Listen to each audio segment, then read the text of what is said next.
Thank you, Ravi, for this wonderful and eye-opening and insightful presentation. In fact, it brought many, many new things. And also has shown the differences between the elements of Bhakti movement in South and the North, which is a very important insight. I request everybody, all the comrades, to give your immediate response as a feedback or as immediate comment. Then we can have a round of discussion. Srinivas, please go ahead. Yeah, good morning all. Good morning, Ravi sir, and then good morning, Bhargav. It's a wonderful insight, as you said, and especially bringing out the special features of North Indian Bhakti movement. I think we need to also look, while appreciating the talk and then the kind of points which Ravi made, I would like to know that is there similarities in the world, in the global picture of this? Like, for example, the Bhakti movement as such has evolved in similar patterns in the European and then African and other continents, similar to our thing in India, or is it totally different because of the landlocked nature of India and where we are not spreading back into the world?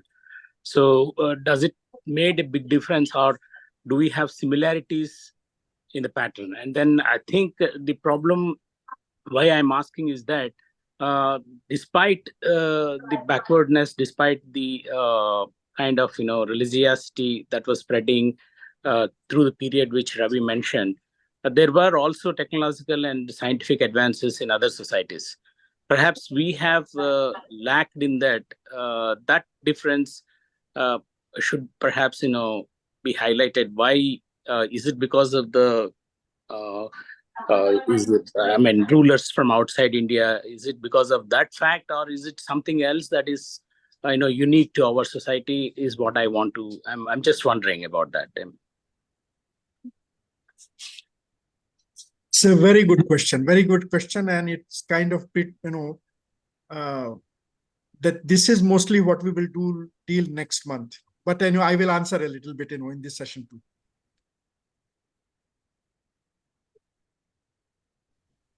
मेरे ख्याल से मतलब बाकी लोग बोलेंगे, मैं थोड़ा immediate जो कमेंट सुझाव ये 3 बड़ी लर्निंग मेरे लिए है ये, जो जब से हम लोग भक्ति आंदोलन की चर्चा शुरू किए हुए हैं, और ये पिछली बार भी शायद मैंने बोला था कि भक्ति आंदोलन के बारे में मेरा व्यक्तिगत तौर पर परसेप्शन यही रहा है, जो हम लोग नॉर्थ इंडिया में बेसिकली जो आंदोलन रहा है उसी को हम लोग भक्ति आंदोलन मानते रहे हैं। तो एक बड़ी लर्निंग मेरी व्यक्तिगत तौर पर यह है कि जो कैसे सिलसिला और ये शंकराचार्य से उसके पहले से हम लोग जोड़ के देखते हैं, और जैसे कैसे उसका जेनेसिस है। दूसरी बात मेरी उत्सुकता यह जानने में है कि वो जो नॉर्थ इंडिया में हम लोग सगुण और निर्गुण में फर्क करके देखते हैं, दिखता है फर्क, तो क्या जो दक्षिण में शुरू हुआ जब, तो ऐसे स्ट्रीम्स के बारे में हम लोग देख सकते हैं क्या, आइडेंटिफाई कर सकते हैं क्या? और तीसरा जो बात बस रिपीट ही करना है, जो आप कह रहे थे तांत्रिक और उसमें जो अघोरी प्रैक्टिसेस के बारे में चर्चा कर रहे थे, और आज भी उसके असर के बारे में बोल रहे थे। आज भी जैसे अगर हम लोग कई सारे बाबाओं के बारे में, बाबाओं के व्यवहार को देखते हैं जो काफी बदनाम भी हो चुके हैं, लेकिन बदनाम होने के बाद भी कई ऐसे बाबा आज भी बहुत ज्यादा चर्चित नहीं है, लेकिन ऐसे अघोरी प्रैक्टिसेस का आज भी वो करते रहते हैं, विभिन्न स्तर की अघोरी प्रैक्टिसेस वो करते रहते हैं। और आज से 50 साल पहले ऐसे मुकदमे भी चले थे, 50-100 साल पहले ऐसे बाबाओं के खिलाफ, जिसके बारे में कई लोगों ने रिपोर्ट भी किया था कि मतलब वो उसके विवरण सुनना भी आपको यकीन नहीं कर सकते कैसी वो अघोरी प्रैक्टिसेस में, सेक्सुअल और अदर प्रैक्टिसेस में इन्वॉल्व रहते थे, लेकिन वो करते थे। तो ये कंटिन्यू आज भी कर रहा है, और ये मुझे जरूर लगता है व्यक्तिगत जीवन में भी दिखता है हम लोग को। और मेरी क्वेरी वही है कि हम लोग निर्गुण धारा क्या वहां पे हम लोग आइडेंटिफाई कर सकते हैं? शुक्रिया। It's an excellent presentation. There is I mean, I'm so happy listening to Ravi, that how it is done, how this presentation should be done. It's like a class to all of us, because keeping the historical context intact is very important. We cannot explain many of these developments if we do not take whatever happening, historical happenings on the ground into account.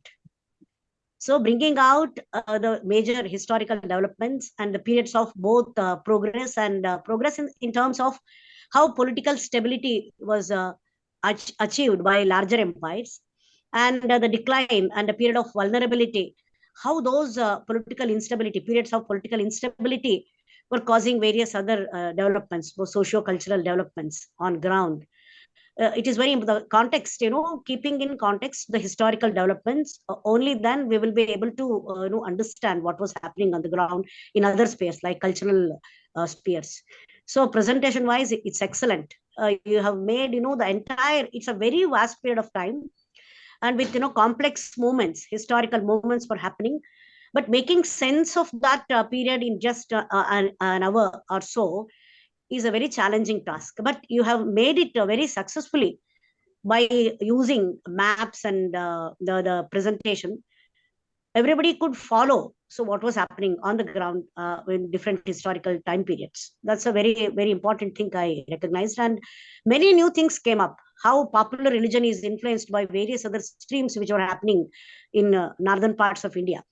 And especially what I liked most is that contrary to the popular notion that Vaishnava Saguna Bhakti took very firm roots in opposition to the rule of the Mughals. In fact, actually, Mughal rule paved way for the spread of these Saguna Bhakti traditions. It aided them, not actually stalled it. So, and how tantric practices are very much part of our present day popular religious practices and traditions is also another interesting thing that that came to my notice. And overall, an excellent presentation.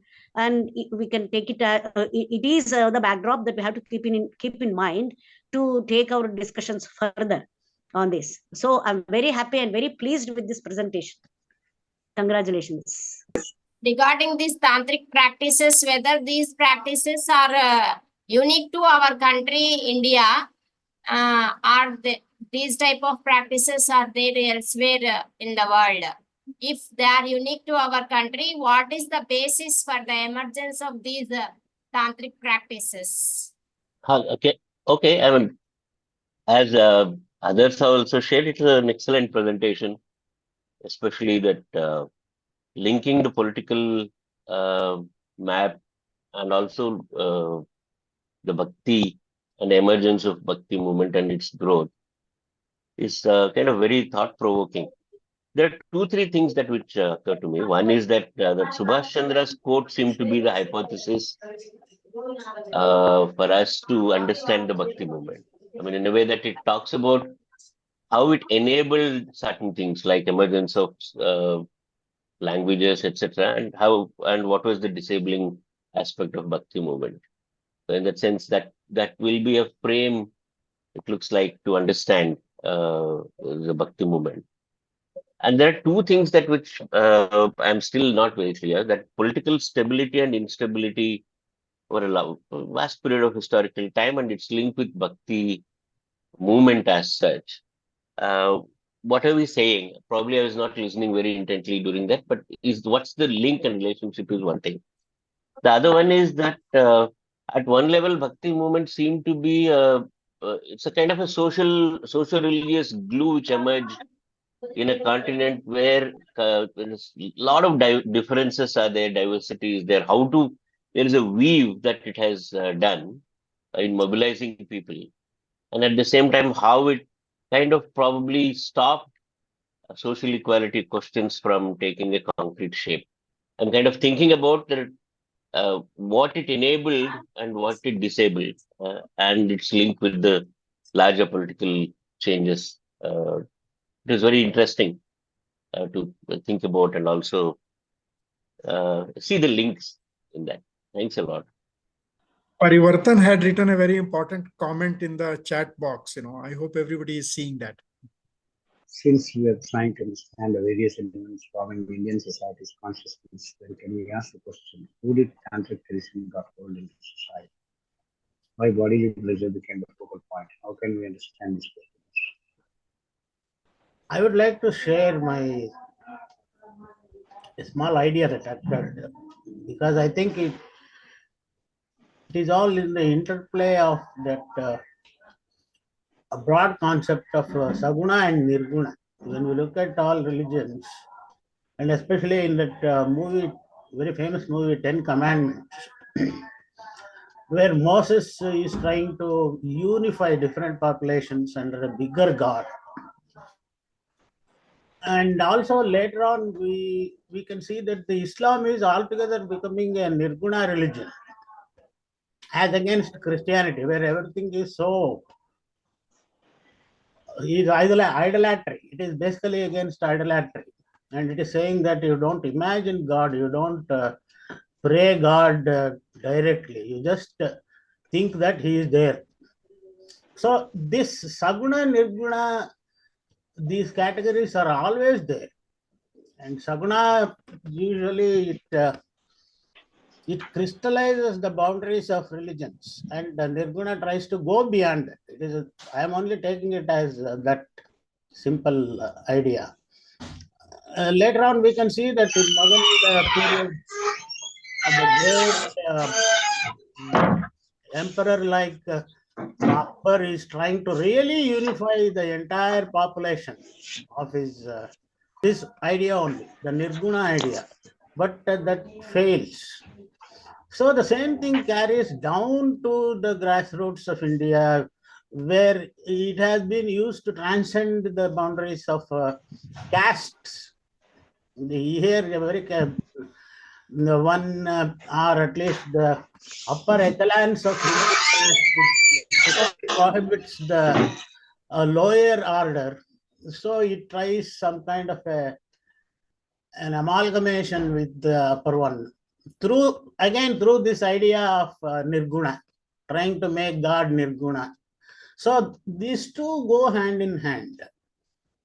They are very old and they are very effective, and they have given their own forms of religiosities. भारतीयों ने भी हाथ खड़ा किया था शायद ना, पिछले थोड़ा पहले मुझे थोड़ा देखा था, मुझे पता नहीं। भारतीयों ने आप कुछ कहना चाह रहे थे क्या पहले? नहीं सर, मैं ऐसा कुछ कहना नहीं चाह रहा था, लेकिन मुझे पूरी प्रेजेंटेशन जो है वो बड़ी, मतलब कहते हैं ना कि कॉम्प्रिहेंसिव, और वो बड़ी मेहनत से तैयार की गई, बहुत रिगरस वर्क था। और जिस रिगरसनेस को हम लोग, मतलब एक्चुअली हम भूल जाते हैं, मतलब ये जो पूरी मेहनत से, और जिस तरीके से उसका पॉलिटिकल मैप के थ्रू चीजों को समझाया गया, वो काफी कुछ क्लियर हुआ। और एकदम से मेरे दिमाग में सवाल नहीं बनता, सवाल 2-3 दिन बाद बनता है, जब मैं थोड़ा सोच लेता हूँ। तो ऐसा कोई सवाल नहीं था, लेकिन हाँ, मुझे पूरी प्रेजेंटेशन बहुत मतलब ऐसा लग रहा था कि अच्छा खासा समय देकर के सर ने तैयार किया। तो thank you sir.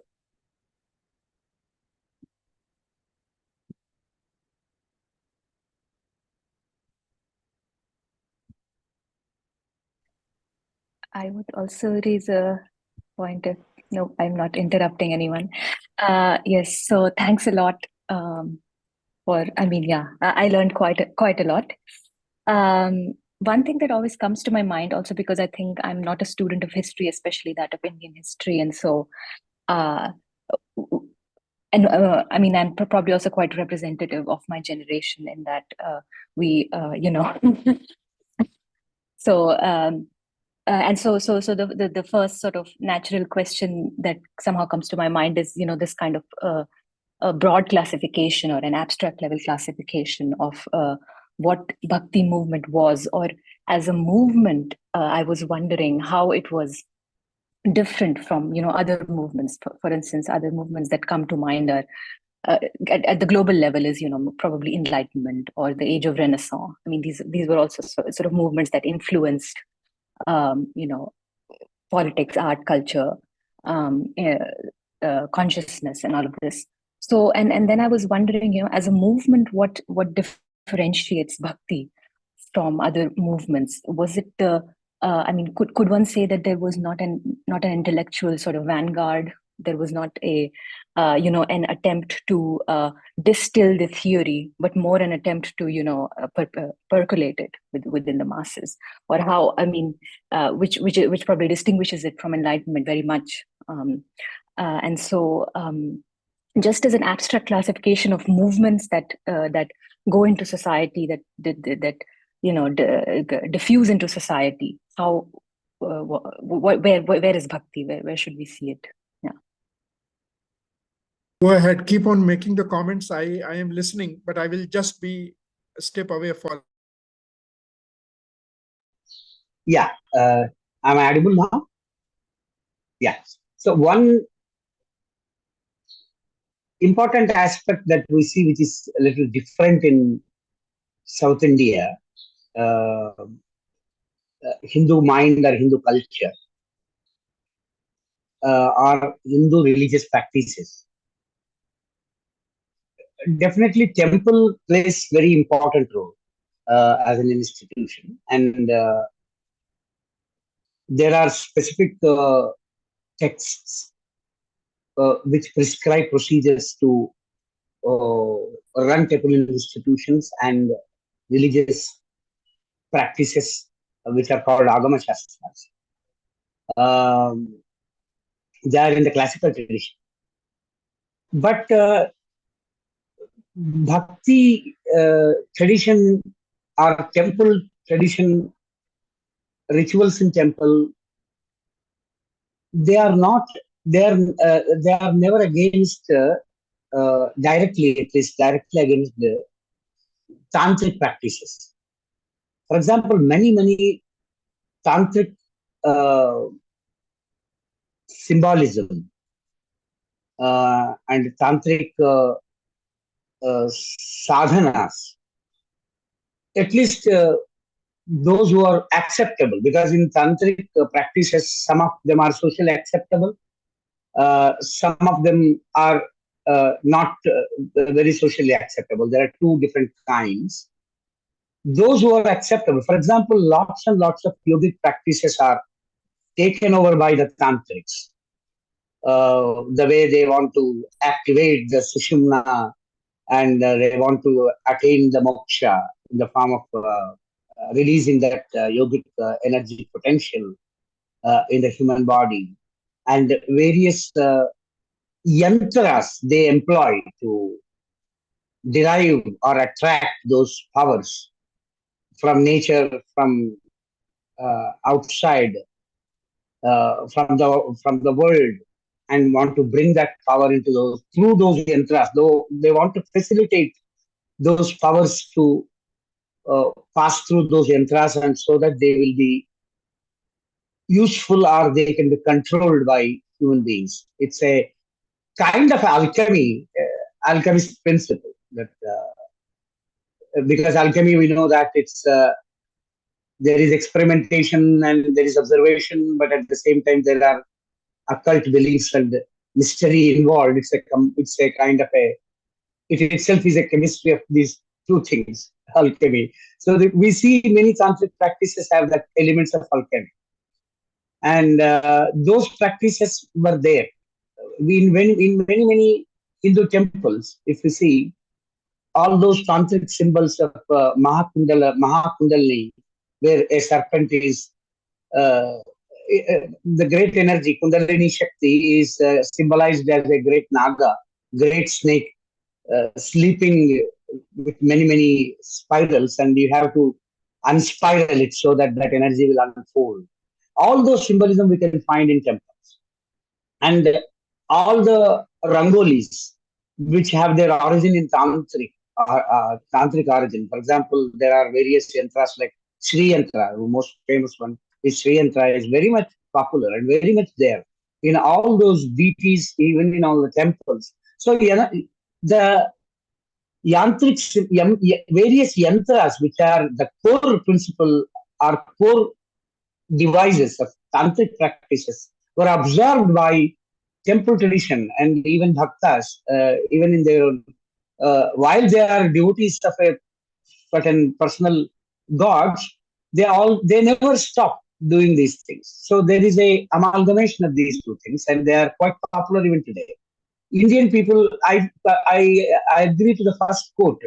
First, I forgot the author, the first quotation which Ravi has shared with us, that tantric practices never went away. In fact, they are quite popular in the sub terrain of the Indian psyche, because tantra practice is about doing some activity with a clear-cut outcome. It's not a very esoteric and abstract moksha. It is about getting results, immediate results. So people need that. And I also understand why he linked it with the emergence of consumer capitalism and the great uncertainties it brings, and people having their own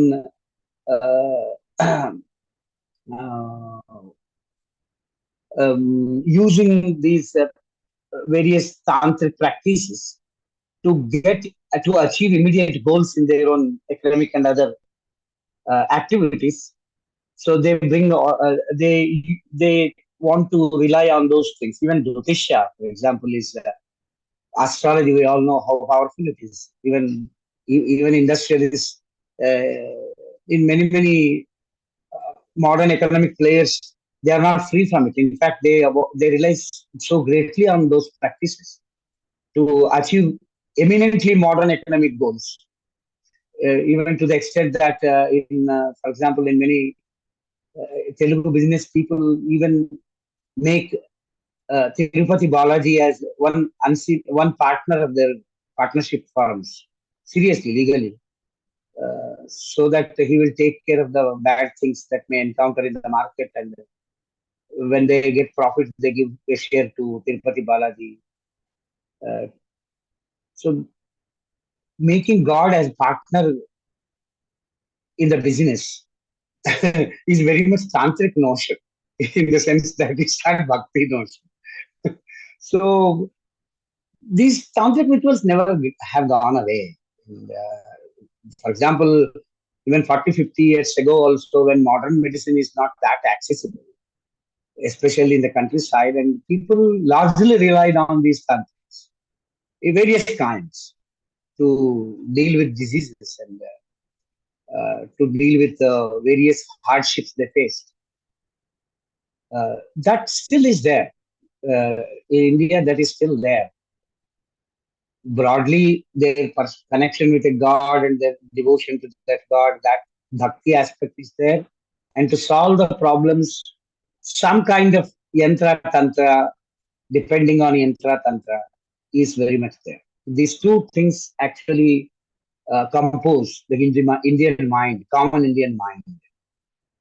And many vratas, many uh, many vratas, we see, if we follow closely the procedures, we see many yantras which are used in that. Without that ritual is not possible at all. For example, the kalasha, the very first foundation of any vrata, that kalasha in a copper tumbler, there is a water, and something is some power is brought through some mantras into that water, and some petals are used there, and that entire uh, container becomes something else because of that tantric practices. So all those things are very much there, and we cannot imagine in Hindu without different vrata practices. They very seriously practice. They may forget to go to temple. They may forget to visit a temple, but they never forget to practice vrata in their respective times. They very strictly follow. In fact, Hindus can be recognized by their vratas, contextual vratas. So that way, I completely agree that whenever we say Hindu mind, these two things have to be So Bhakti arose against Tantric, maybe against some problematic aspects of Tantra regarding sexuality and all those aspects. Those things are definitely shunned, and they were, and some tantric practices which wanted to achieve supernatural powers through some tantric practices. Those things have been shunned. But other tantric practices are very much there, and they are actually, Hindus can't live without them. मैं ये पूछ रही थी, जो आपने व्रत की बात की, क्या वो तांत्रिक प्रैक्टिसेस से जुड़ते हैं? मतलब जो तरह तरह के व्रत पूरे साल भर रखे जाते हैं, कभी सोमवार के, कभी शुक्रवार के, कभी किसी चीज के, क्या इसका संबंध तांत्रिक उससे है, प्रैक्टिसेस से? What I feel is that,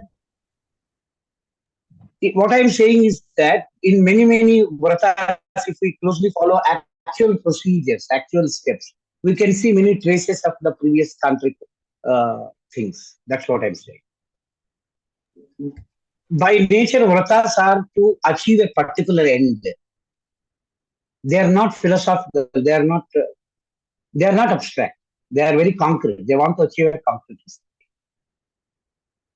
Others, you can tell me whenever, I can start not actually responding, but furthering the discussion, to many good questions that have come and many points that have come.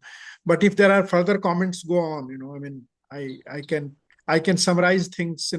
Take up not question by question, but kind of category by category, and we can discuss further.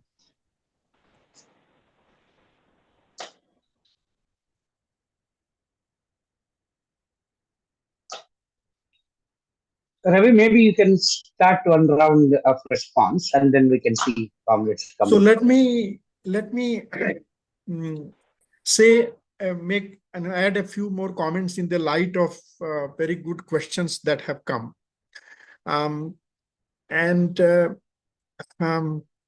I said, I will not go question by question.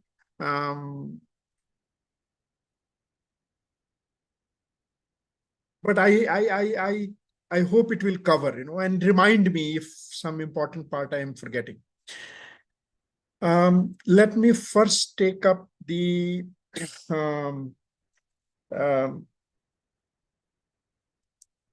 question of uniqueness of India. And then maybe before that, I will point out one thing that we will hopefully do next time,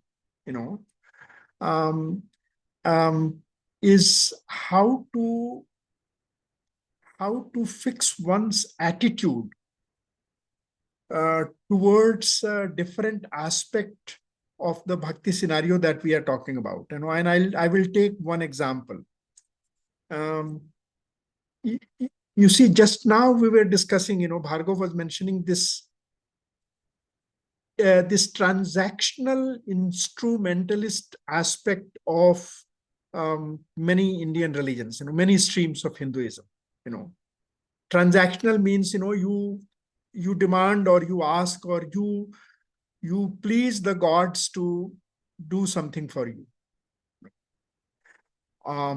Doing something for you, giving you something positively, or warding off some negative things, undoing some negative impacts, saving you from some disaster, or giving you prosperity, or whatever. So that I will say transactional.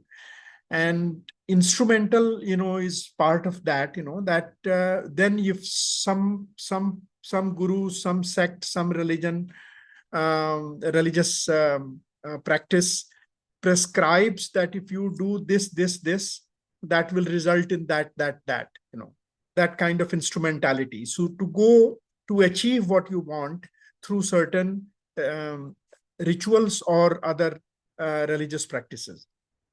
Now, this aspect, transactional, instrumentalist, and in that I will also add corporeal, this bodily, functions, in which yoga, tantra, all those things are included, but the category is much larger. All these things, let me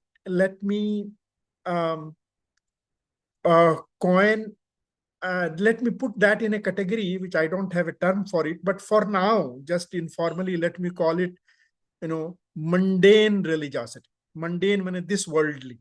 You are doing things, all your goals, desires, tasks are of this world, and you are prescribing some procedures to achieve those goals. It can be pleasing a god through certain puja or ritual, or it can be through some sadhana, some exercise, of your body and mind, yoga or even sharirik yoga, So that let me call the mundane part, and let me oppose that to the spiritual part, which I will call relationship with some idea of the transcendental. Transcendental means paralaukic, the other world, So this world in which we live, and there is the other world in which, whatever, which is the transcendental world where gods of your conception,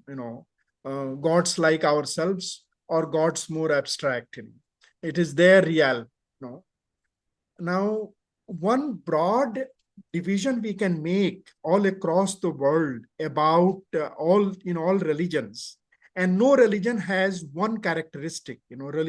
All major religions had very complex history, and depending on the time and depending on the psychological makeup or ideological makeup of those times, though the same religion took different shapes in different times and in different societies. So keeping that as a background comment, that no religion can be characterized by one generalization. You cannot say that Christianity is like that and Islam is like this and Buddhism is like that, All of them are very diverse, very complex, very rooted history, depending on what societies and what times they were living in. Now, keeping that complexity in the background, very tentatively, very hesitantly, I will separate, just in order to understand, just as an intellectual exercise, I will pit the transcendental versus the mundane.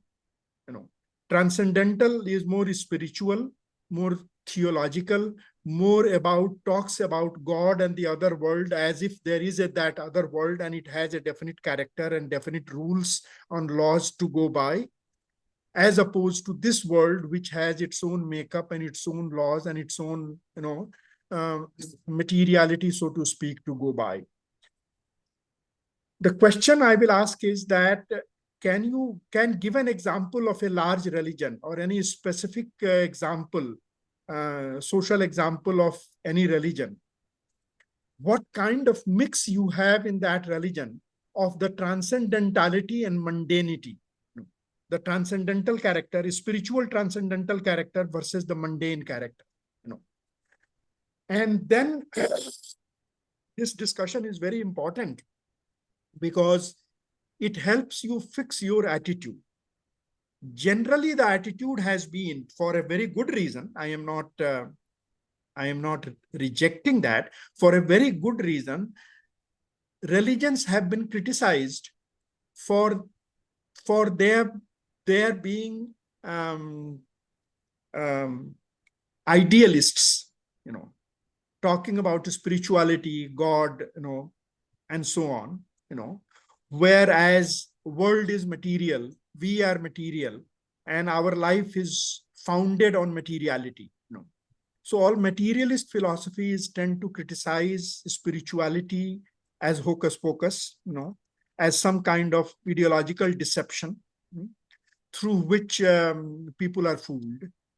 Otherwise life is material, historical, this worldly, bodily, and so on.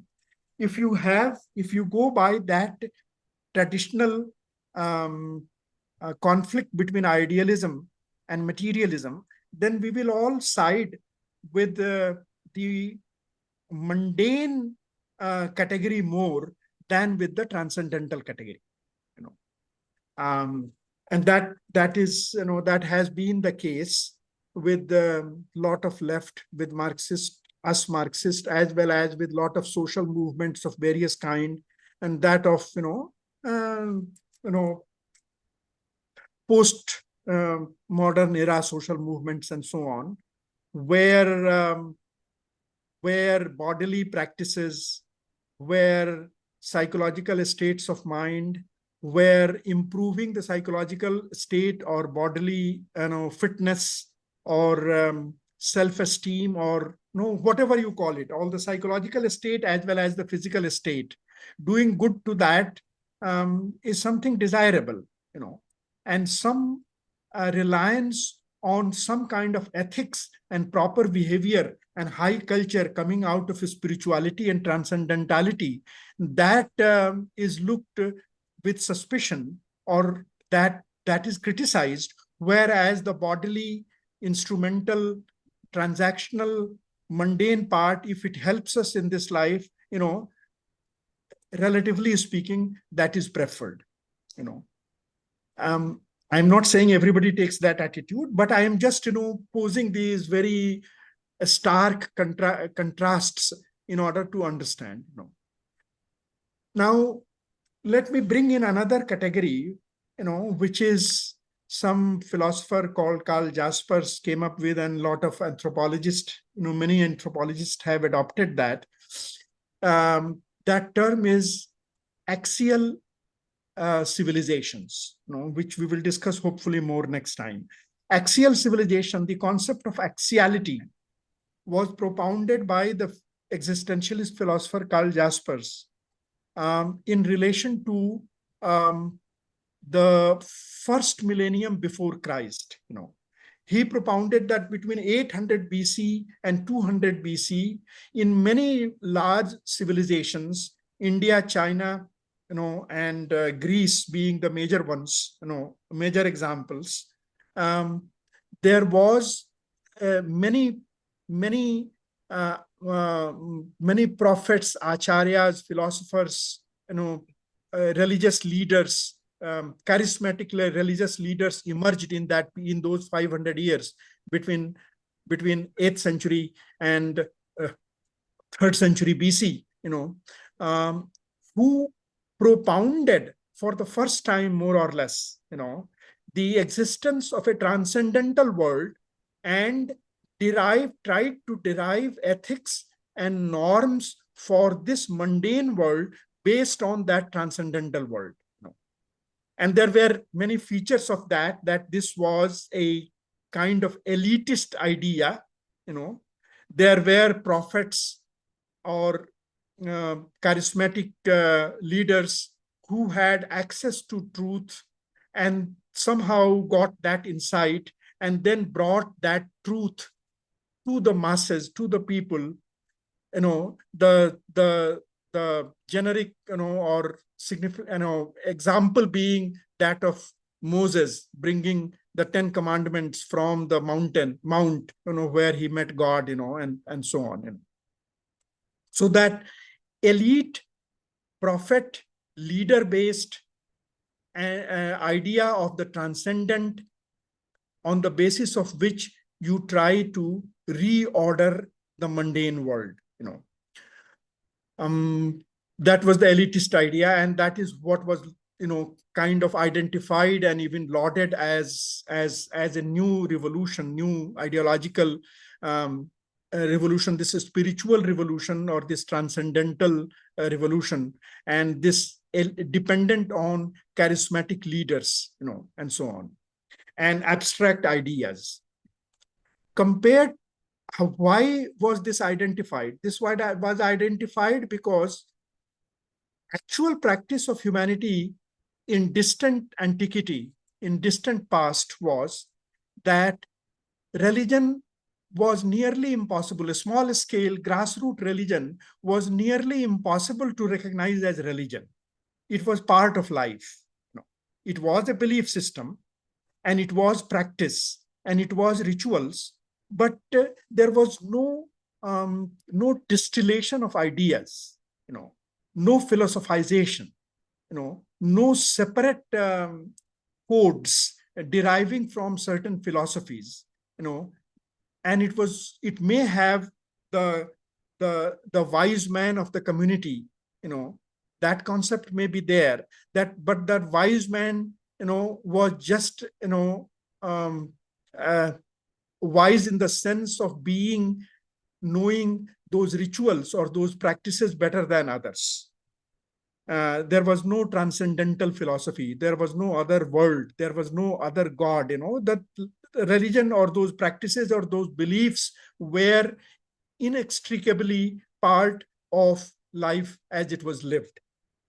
So most of those tribal and, in some westernized modern language called pagan languages, and so on, all those local rooted tribal, and ancient small scale religions were of that kind. So it is in contrast to them that you have this idea of the transcendental, spiritual, idealistic ideas, elite-based, vanguard-based, idea-based religion, which was called axial. Now, these people were trying to fight with this thing that a lot of the civilizational revolutions came to these three civilizations, China, India, and Greece, and later on with the help of Christianity to wider West, and so on. And there are ideas that, later on, even though was much later than the axial age, part of Islam is also taken into that.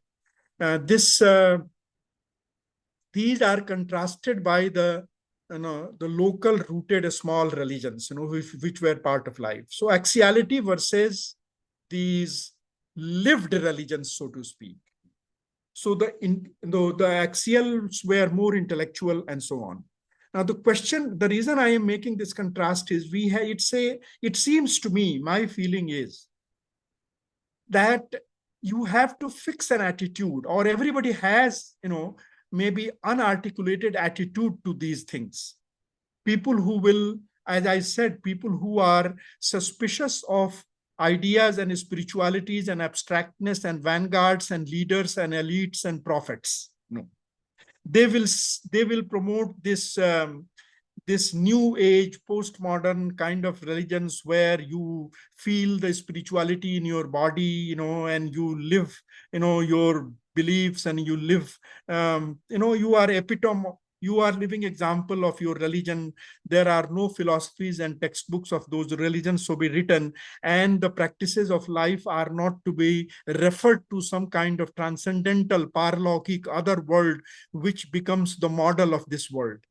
Now, this is a very age-old divide, and obviously, most of my life I have been convinced that, all this religion is hocus pocus, is a piece of deception of the masses, and so on. The more abstract and the more elite it becomes, there are more reasons to doubt it. And now I am doubting my own attitude to that. I feel that the examples, bhakti being counter-axial in my ideas, even though there were gurus and acharyas, even though academics and we all will try to distill some kind of theology out of those bhakti practices, and so on. But the culturally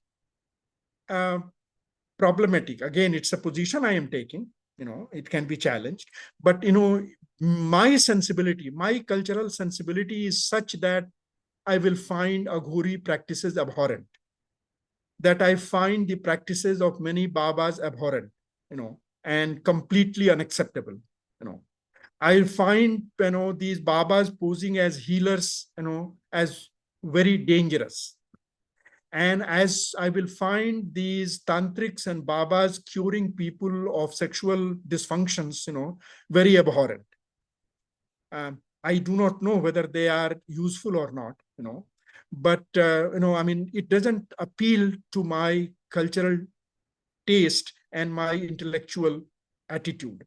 Now, this I am willing to suppress for some logical, materialist, philosophical reasons, but I feel it inside myself that, these practices are not for me, and I cannot tolerate them. And they are at the root of a lot of ills of our society. Now, how do I fix my attitude then?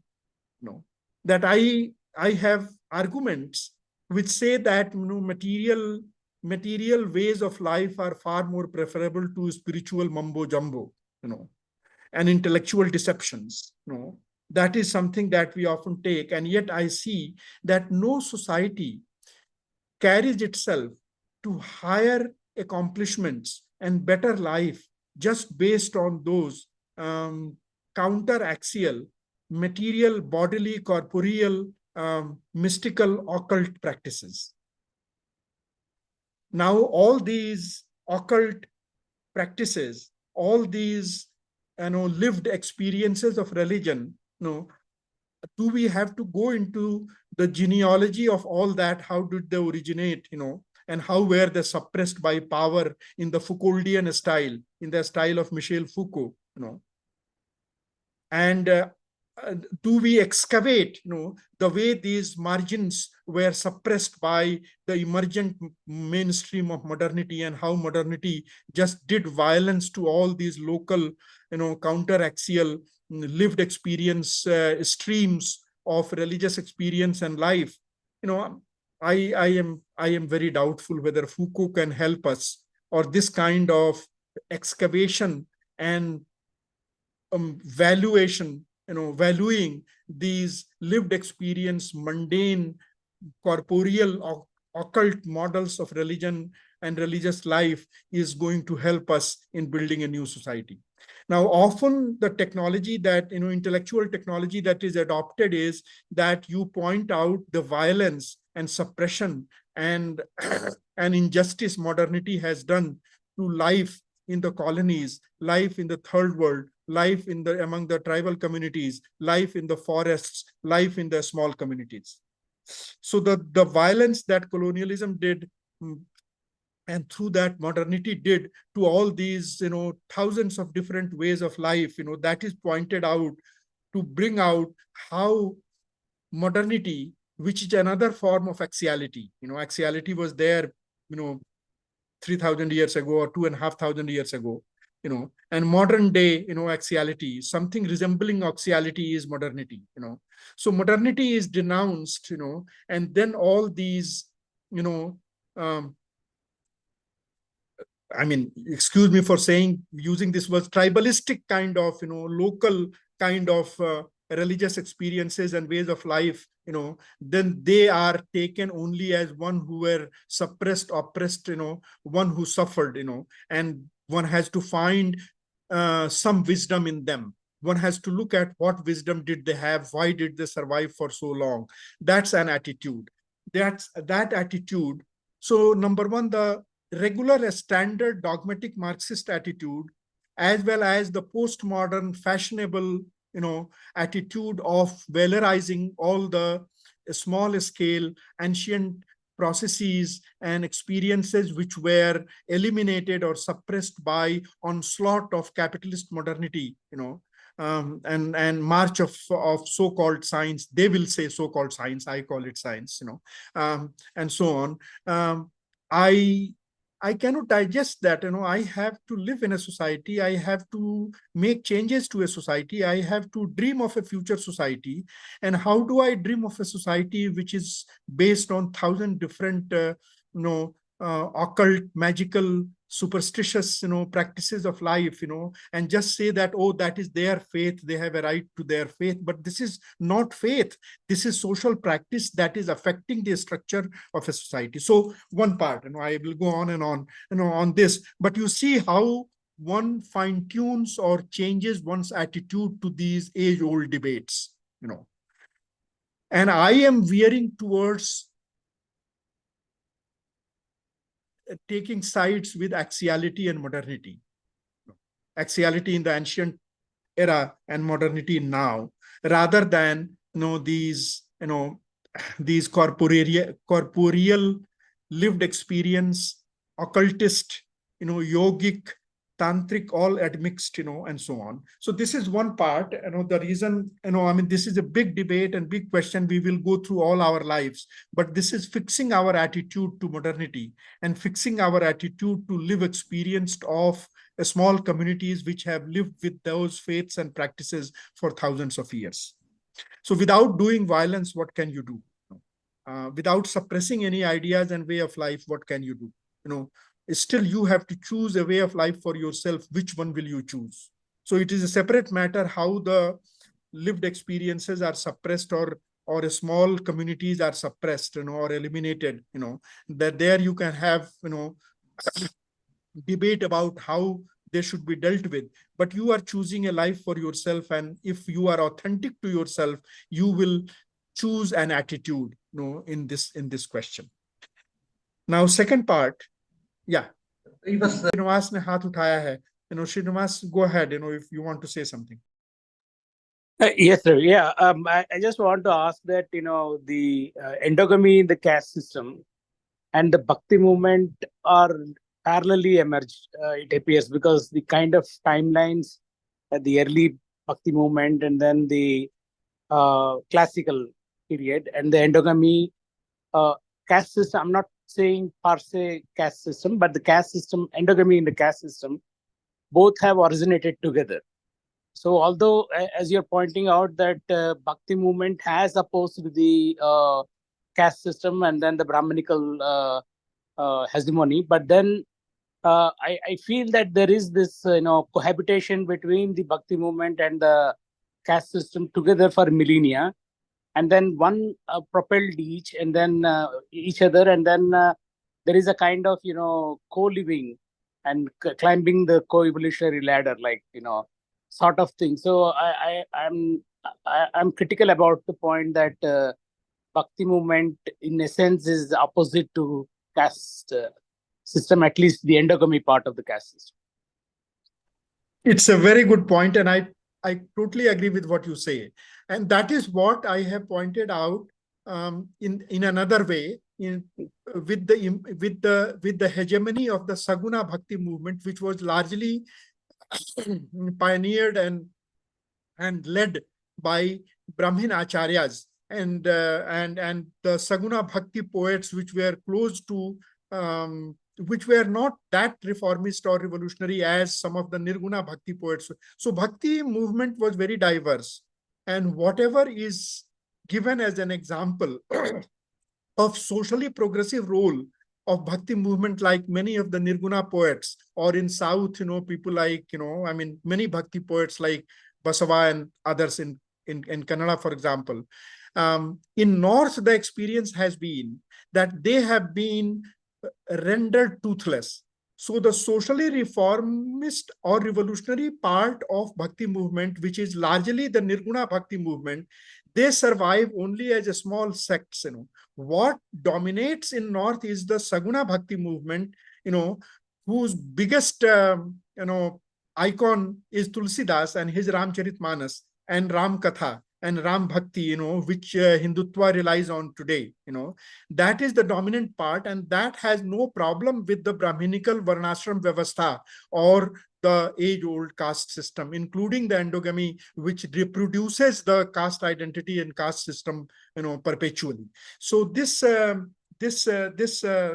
agree with you, and this is what I am pointing out, that the Bhakti movement not only co-opted to Brahminical Vedantic, stream, but it at times, it also adopted at the other end, which is the Tantric end. And often you will see that the Brahminical elite or Savarna elite will be more like Saguna Bhakti, and the plebeian mass, practitioners at the lower end of the society, so to speak, they will keep living many of the tantric practices, tantric beliefs and practices.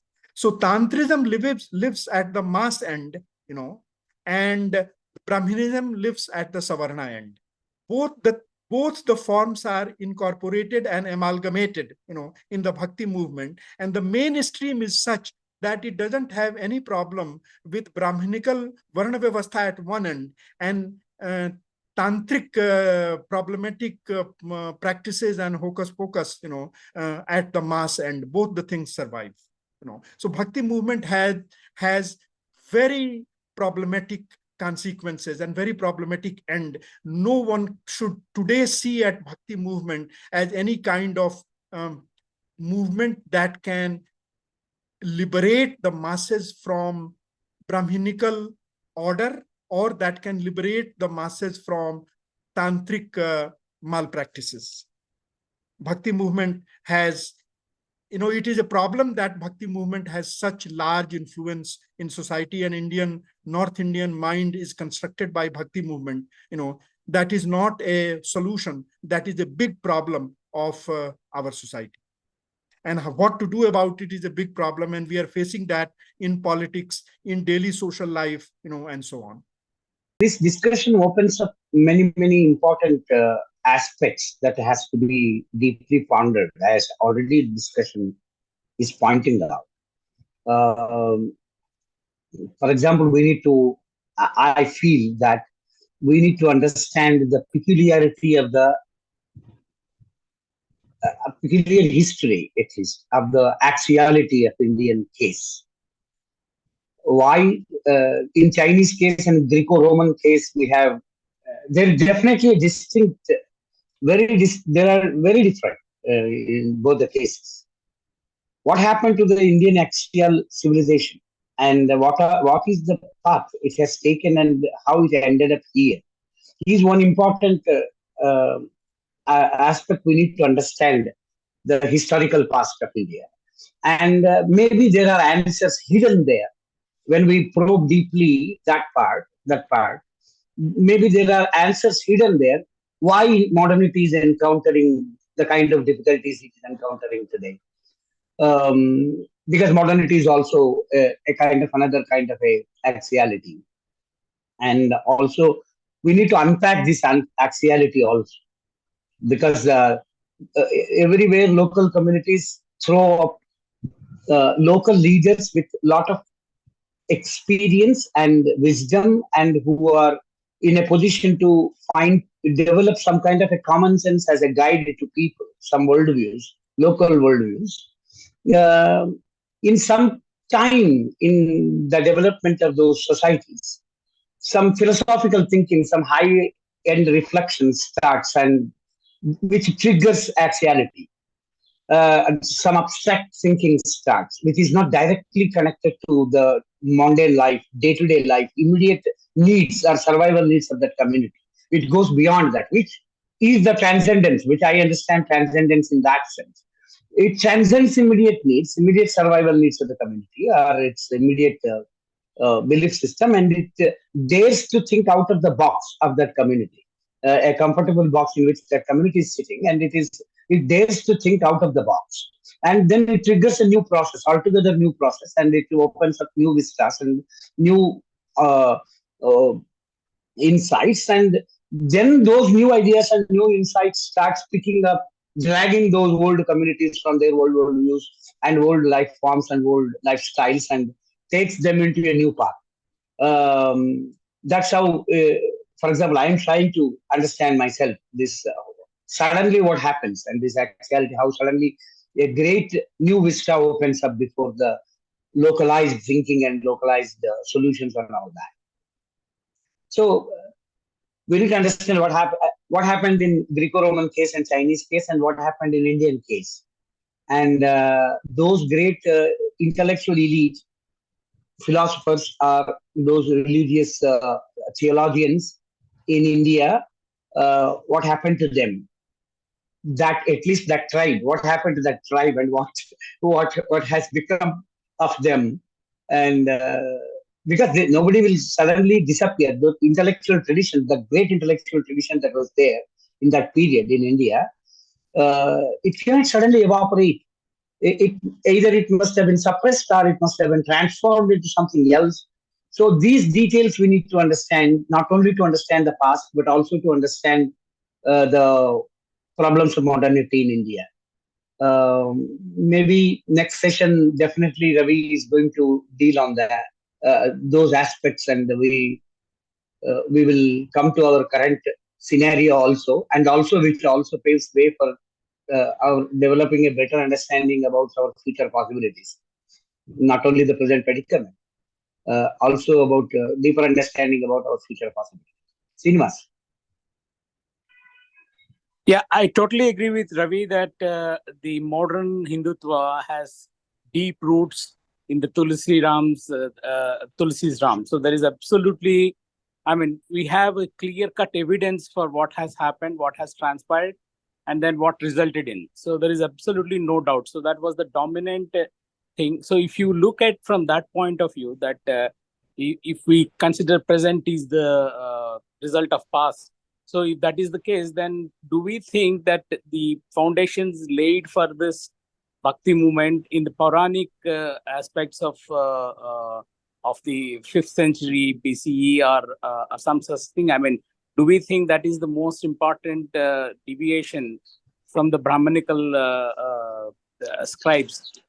So that's what the kind of question. Like, I mean, still are we dealing with the Puranic aspects of Indian myths continuing? That's what I want to ask.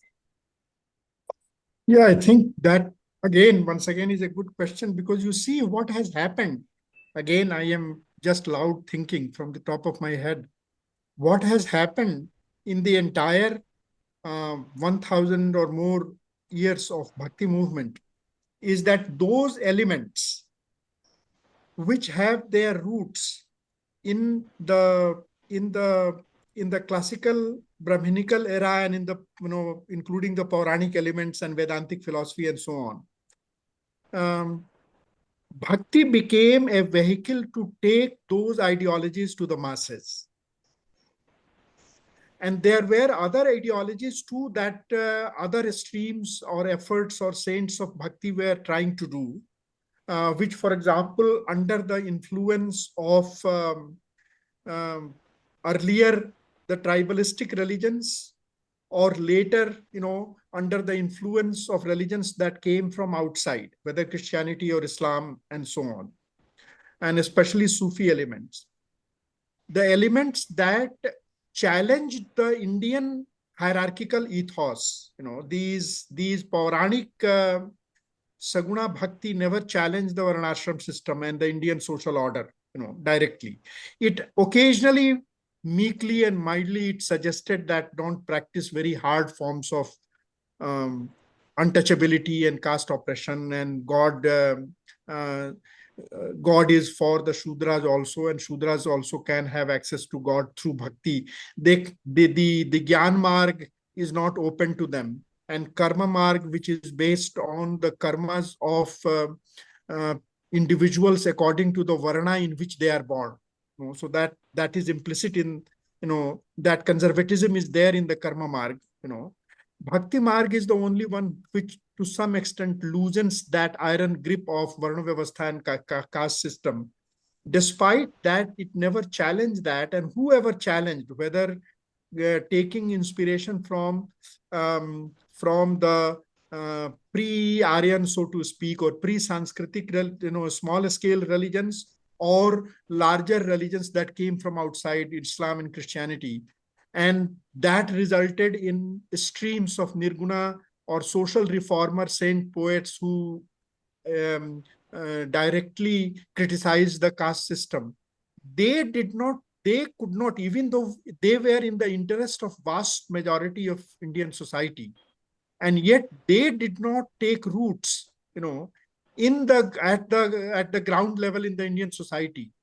And the people who suffered under the caste system and under the Varna Vyavastha, somehow they also came, and in fact, mainly they came under the hegemony of Saguna Bhakti, of Puranic Bhakti, of Vedantic Bhakti, Vaishnava Bhakti, and so on. That is a puzzle of Indian society, that is a puzzle of Indian society, and that probably is unique. That probably is unique here, where, Gramsci may have come up with the concept of hegemony only in 20th century, but we practice this hegemony in a most masterful way for 3,000 years. The people who are oppressed by the system, they consider they are the most staunch votaries of that system. This kind of hegemony is not seen in this extent in anywhere else in the world. So that is true. Again, that is a speculation. We need to think more about it. But whatever is India is right in front of our eyes. So how can we stop, saying this? I think that there is truth in what I am saying, no matter how self-praising I appear. So this the other part, that the different part of axialities, I mean, there were, once you have at this very abstract level of transcendental reordering of the mundane, that one definition through elite and through prophets, once you descend a little bit from that high generality, then you are again inundated with particularity. So the Chinese are very different from Indians, are very different from the Greco-Roman. There is no doubt, and we can go into endless debates, about that, how Chinese were from the very beginning, a state-based civilization, and Indians were, society and religion, grassroots-based Indian civilization, which no state and no politics coming from above could completely transform, whereas Greco-Roman, had this peculiar experience where in the Greco part, they had very small estates, but very large ideas that traveled, and in the Roman part, they had a very large ordered state, first example of a systematic large scale, state almost resembling modern state. So they did not claim large part of society as humans. They called them slaves. They used them as slaves and they forgot about them. But whatever others were left, the citizens, there were no such hierarchy in the citizens as it existed in the Indian society based on Varnashram hierarchy, and intermingling of different tribes and new castes arising. The whole 1,000 or more, 2,000 years of history of new castes arising out of very fluid social processes. And once those castes arise, they immediately hardened into an identity through endogamy and other processes where they exist as if they have existed forever. So now you have thousands of castes, all over India, out of these 4 varnas, So, this is a very peculiar example. India is a society. China is a polity, and what to say about Greco-Roman, they are a philosophy, and a state, and there are those, there are those differences, the historical differences. And I am not knowledgeable enough to separate out what part was historical, what was geographical, what was climatic, what was accidental. I mean, all those things go into making any history, and that's a very complex and long story. And I also am realizing that I am not answering all questions. For example, Urmi has raised this question about movement. And, I mean, that there has been a lot of debate about whether Bhakti is a movement or not, because movement gives the impression that, it was organized movement led by certain acharyas or saints or Bhakti poets and so on, and it marched from one place to another, and so on. There were, in bits and pieces, that element was there, but mostly it was, it was a crop that was spreading across the Indian soil and also mutating at the same time. It took long time. And there were many things that went into. I tried to identify those 4 elements, Tantrism, Vedantism, Sufism, and vernacularism. These 4 streams feeding into through historical accidents and processes and political processes, feeding into this Bhakti movement, which again was not one movement. It was many movements at one time, and basic separation being Saguna and Nirguna. Was this kind of thing, somebody asked, I think Rosa or somebody asked, was such example of Bhakti movement elsewhere in the world? Not on this large scale, and not in this kind of impact, like a social mind largely being weaved by or constructed by these Bhakti streams. All the major religions like Judaism, Christianity, and Islam, you can see that there were bhakti-like sects like Sufis, bhakti-like sects like Christian bhakti sects, which were more faith-based, and not so much, under the institutional framework of Christianity, going every Sunday to the Catholic or Protestant or some other denominational church. There were small bhakti streams in Christianity. There were spiritual streams in Judaism. There are these Sufi kind of sects, in Islam. And Buddhism was a peculiar example that, on a large scale, it became, spiritual and ritualistic at the same time. So adopted many of the bhakti, kind of characteristics, So bits and pieces, yes, but this kind of subcontinental spread of bhakti, talking about, saints singing and walking from village to village and preaching faith and spirituality to the masses without any great discourse on philosophy, or religion or origin of the cosmos, talking in a mystical language, in a local language that was readily accessible to the sensibilities of the local audience and population. This large scale spread of thing, which which Brahminism adopted very cleverly, and hence Brahminism was not uprooted because it adopted this bhakti very cleverly, and this bhakti could not be confronted by any one large political ideology. Nobody could deal with the bhakti-based Indian people in such a way that you can confront religion and some ruler can come and say that I will eliminate this superstition by jailing all the tantrics and by breaking all the temples. No, nobody can do that in India.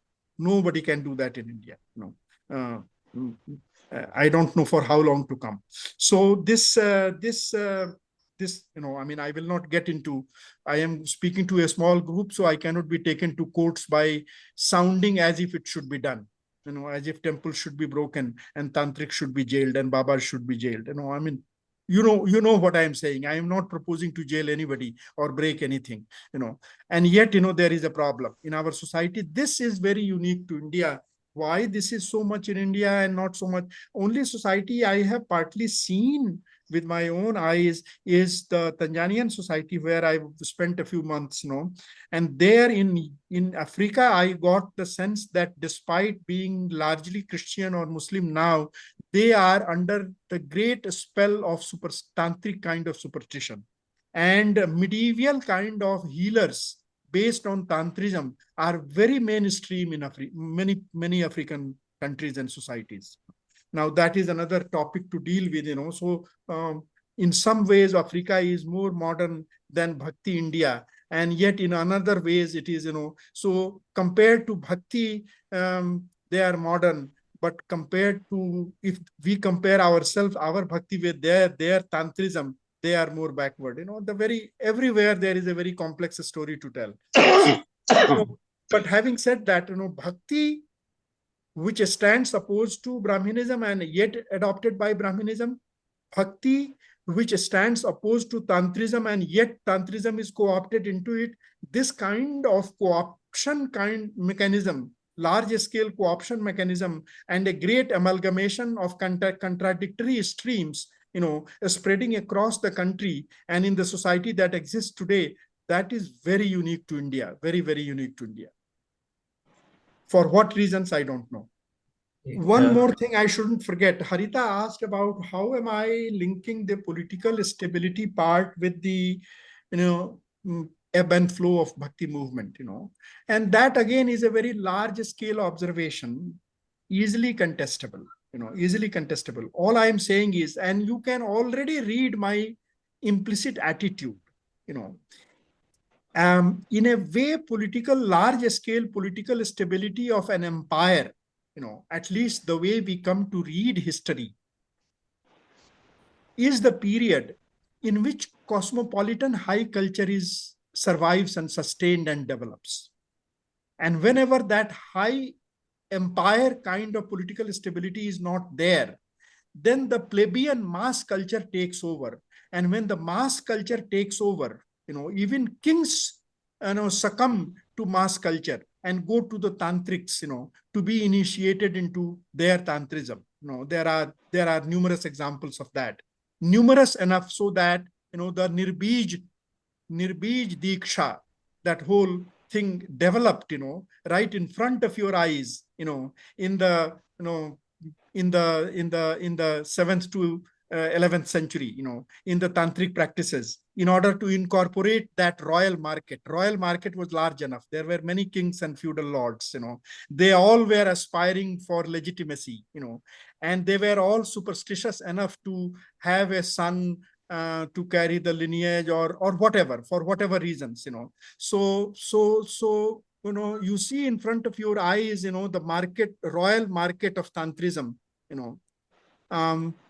that happened when large scale political stability was not there, So it's a very rough observation that you can ask me, why am I for high culture? Why am I for cosmopolis? It looks good to me to take a civilization to heights, and you can very angrily, contest it, that it is very elitist, and so on. But what can I say? I mean, history is in front of me. High culture and cosmopolis is needed to take a civilization to heights. And that breaks down when political fragmentation and instability is there. That's the only observation I am making. And in that, I can just add one more observation that I have. If you were to compare the Sanskrit cosmopolis with the Persianate cosmopolis of the Mughals, Sanskritic cosmopolis of the Guptas, you compare that with the Persianate cosmopolis of Akbar, who was the acme of civilizational acme of Muslim rule in India, peak of Muslim rule in India. I find Akbar's problematic compared to the Guptas, and I know what kind of beating up I am inviting, because Guptas were consolidators of Brahminism, that was a highly reactionary Brahminical consolidation period. And yet I see that the cultural accomplishments of Guptas, Kalidas, Aryabhatta, Varah Mihir, Harshvardhan's Banabhatta, and so on, that was the golden period as far as the cultural accomplishment or scientific mathematical accomplishments of India was concerned. Corresponding height should have been greater in Mughal period because it was much more prosperous, much larger, because Gupta period was, surrounded by Indian forests, and hinterlands, forested hinterlands. So was not the case with the Mughal period. Mughal period was many people call it early modern, was nearly modern. The whole India was under a very well-oiled, well-orchestrated bureaucratic, economic system. Much more accomplishment should have, high cultural accomplishment should have come from the Persianate cosmopolis of Akbar, but it did not, because Akbar himself, was not an example of cosmopolis, and he dabbled with so many Sufis and saints and these saint poets, and vernacular poetry and so on, and he was so boggled in ruling over a population that was largely Hindu, and he was a Muslim ruler, and in that process, because of political compulsions and because of his own religious inclinations of syncretism, spiritualism, and mysticism, he himself tried to come up with a new religion, which did not pick up, but he did try, So the Akbar's cosmopolis was not so much of a cosmopolis, which led to such decline of Indian society and civilization that the European colonizers had far easier time in colonizing a vast, country compared to the initial Muslim marauders, and invaders, who did not also face much resistance because India was fragmented. But the decline from Gupta Sanskritic cosmopolis to the Tantric age decline, that was largely because most of India has not come under the reign of cosmopolies.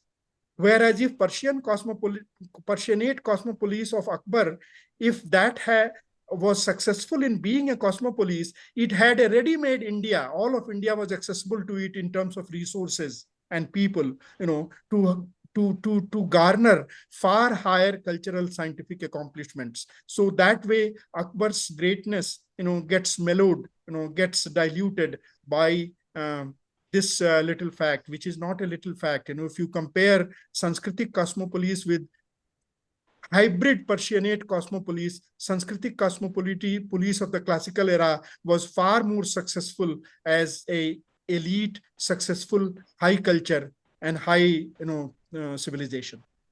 वो मेरे लिए एक सवाल रहता है कि वो शंकराचार्य को जैसे हम सब बाइनरी में देखने के आदी हो गए, तो शंकराचार्य के बारे में भी हम लोगों का एक खास तरह का एक इवोल्यूशन रहता है कि वो रिएक्शन के, मतलब जनरली जो भी हम कहते हैं मायावाद के बारे में, उसके बारे में, या लेकिन कैसे उनको देखा जाए, मैं थोड़ा अभी कंफ्यूज हूँ। कैसे एक पहले आसान था देखना, अब कैसे देखा जाए आज की तारीख में, कैसे टू इवैल्यूएट शंकराचार्य?